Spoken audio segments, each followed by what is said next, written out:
Mali kɔnɔ ani Mali kɔ ka fɛn fɛn sɔgɔlen do Yendi TV la aw ni ɲantuma aw bisimila an ka bamanankan kunnafoni sentelima ninnu kɔnɔna la.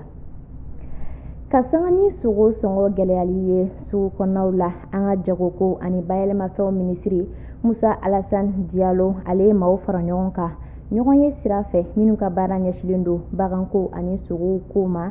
A kɛra avril kalo tile 20 na san 2026 walasa kana sigi ka fɔ kɛ ni gɛlɛya in kan ani ka se ka fɛɛrɛ ɲini a la. Kumaɲɔgɔnyaw senfɛ minisiri ka dunanw y'a yira k'a fɔ ko garabali 2 minnu lawulila kɔsan in na olu nɔ belebele bɛ sogo sɔngɔ gɛlɛyali la an ka kɔnɔna la, sabu fana a kɛra sababu ye sogow tali kana sugu kɔnɔnaw la ka se ka olu gɛlɛya.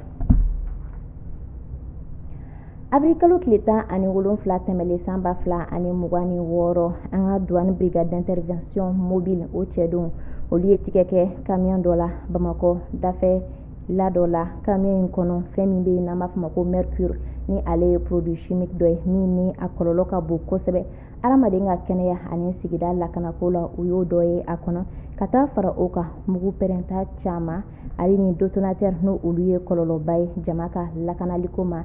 Ka fara o kan drogue min bɛ yen n'o ye chanvre indien u ye tigɛ kɛ ninnu bɛɛ lajɛlen de la camion in kɔnɔna la.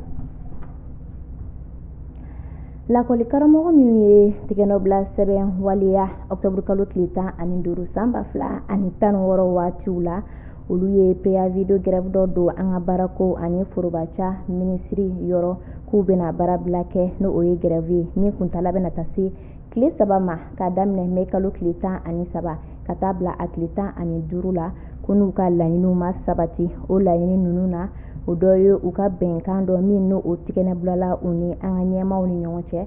O bɛnkanw lawaleyabaliya ka taa fara o kan u ka prime dɔ olu sarabaliya. An ka ɲɛmaaw ye décision min ta a ma mɛn kosɛbɛ ko ka o décision ninnu bɔ a ma. Lakɔli karamɔgɔ minnu bɛ yen ni licence b'u bolo n'u ye sanfɛ kalan kɛ ko ka olu bila ka taa kalan an ka lycéew kɔnɔna la walasa u bɛ se ka kalan kɛ kalandenw kunna ye.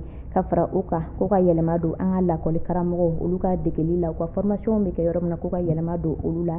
Lakɔli karamɔgɔw yɛrɛ ka lahalaya ko ka olu ta ba la ka yɛlɛma don u la.